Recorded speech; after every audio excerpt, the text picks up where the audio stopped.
de outubro é marcado por diversas campanhas como o Outubro Rosa, de prevenção ao câncer de mama. E uma outra campanha muito importante é a de conscientização da perda gestacional, que é a interrupção involuntária da gravidez, também chamada de aborto espontâneo. Pois é, a gente está falando de uma situação que é muito delicada, que pode provocar aí uma série de impactos psicológicos. Por isso, a gente convidou aqui no SA1 hoje a psicóloga Valber Cristiane para falar sobre esse assunto. Boa tarde, obrigado pela participação aqui com a gente mais uma vez. Eu que agradeço a oportunidade.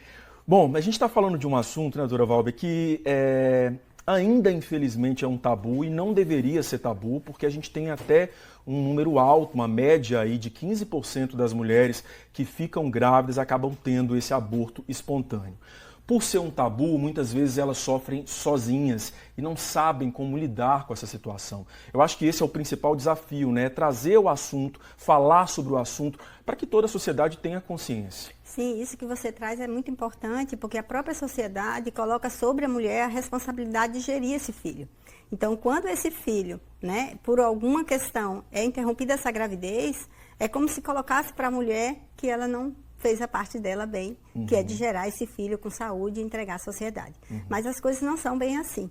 Então é importante que a gente possa estar falando sobre isso e divulgando de que forma também as pessoas que estão ao redor possam acolher essa mulher. Porque a dor, na verdade, não é uma dor só da mulher. A mulher sente porque ela gera toda uma expectativa, né? São projetos. Ela cria vários imaginários de como vai ser aquela criança, como é que vai ser a vida dela, ela se organiza para receber aquele filho e acontece esse imprevisto. Mas é uma dor do pai também, o companheiro também sofre com isso.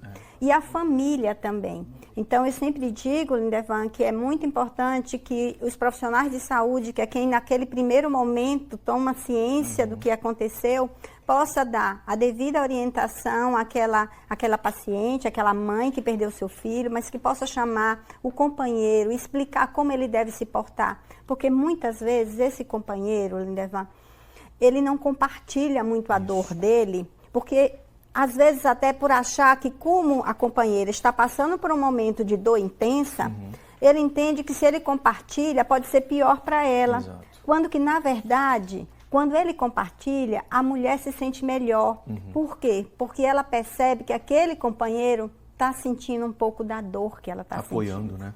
Então, é uma forma justamente de apoio. E de orientar também a família de como se portar. Não precisa estar sozinho nesse momento, sabe? Eu acho que uma questão aí que acaba deixando, né, fazendo com que essas mulheres sofram tanto nesse momento é um sentimento de culpa, e o sentimento de culpa que não deve existir, ela não tem culpa do que aconteceu.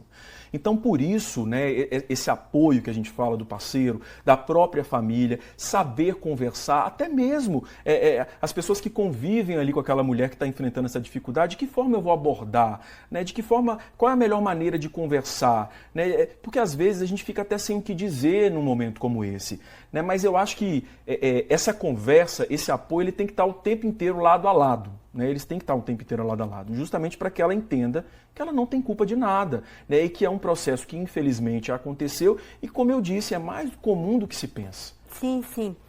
Você falou aí em 15%, essa média. Existem pesquisas hoje que dizem que chega até a 20%, essa perda normal, né? Normal do ponto de vista de que acontece essa gestação sem um motivo aparente. Muitas vezes essa mãe, ela vai ao médico, faz exames e o próprio médico muitas vezes não sabe dizer o porquê que essa gestação não prosperou. Então, assim, é muito importante. Você falou aí de conversar. Às vezes, Lindevan, o que a mulher deseja naquele momento não é nem conversa, mas é um abraço. Um abraço. É um chegar, sabe? Exato. Porque não tem nada que a gente diga que vai, de fato, acalmar. Precisa de um tempo. Algumas frases são até difíceis de serem ouvidas, né, nessa hora, doutora Valber. Então, ela precisa de um tempo. E, geralmente, a mulher, no primeiro momento, ela tem a negação, que é como aconteceu isso comigo. O que é que eu vou fazer? São muitas expectativas a partir do momento que ela sabe que ela que ela tem um filho dentro da barriguinha dela, né? Então, ela começa, e agora? O que é que eu vou fazer? O que eu vou dizer às pessoas, né? O que as pessoas vão dizer de tudo isso? O que é que aconteceu? E aí vem a questão da culpa, que você muito bem retrata, que é, será que eu deixei de fazer alguma coisa? Exato.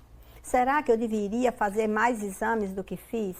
Será que eu deveria ter ido mais vezes ao médico? Então, tudo isso vai fazer parte desse momento dela, de sentimento de culpa, e em seguida vem a questão, muitas vezes, de ansiedade, um pânico, uma depressão, que é muito comum nesse momento, né?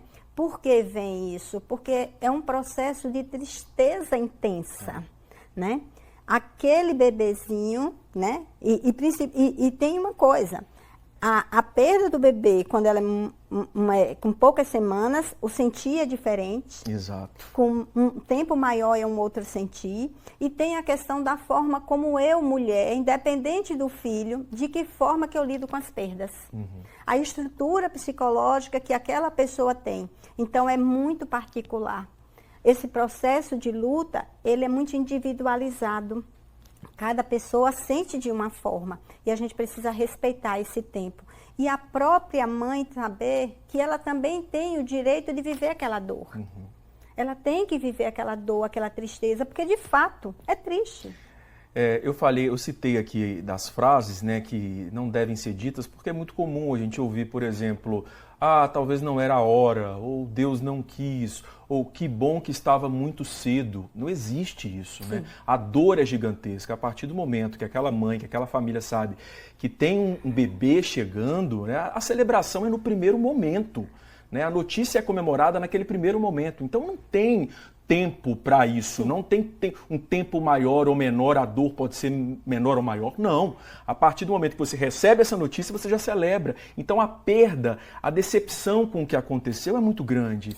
Né? Por isso que quando você fala do abraço, que é importante, da ajuda, desse apoio, às vezes só de estar perto, porque ela vai precisar do momento dela.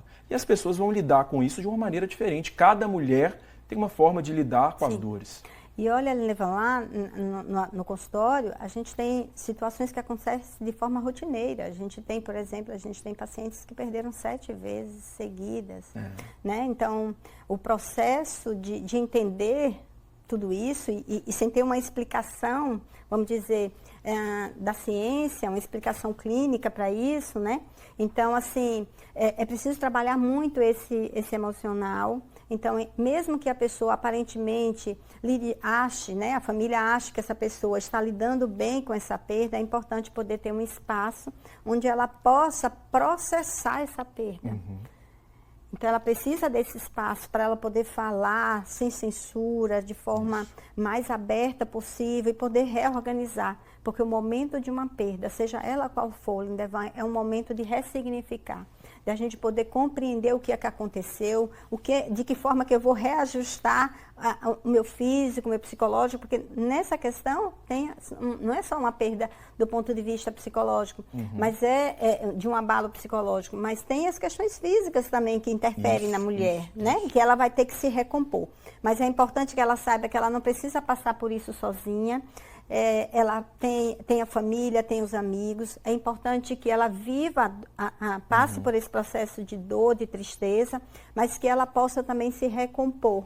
E que ela possa, ir retomando a rotina, porque a rotina faz com que ela possa melhorar. Porque quando a gente está no processo de dor, a gente fica com aquele pensamento, como se fosse um cuco sempre batendo naquilo. E aquilo traz um trauma ainda maior. Então, retomar a atividade física, aos pouquinhos vai se recompondo. Normalmente, esse tempo de recuperação, ele se dá com 6 meses, porém, cada pessoa reage de uma forma diferente. Doutora Fábio, eu quero agradecer muito a participação aqui, reforço, vamos falar sobre o assunto, não pode ser tabu, porque falar sobre ele também é uma forma de dar apoio a essas mulheres que estão enfrentando essa dificuldade. Isso mesmo. Obrigado, viu, mais uma vez. Agradeço. Bom sábado, bom fim de semana. Para todos nós.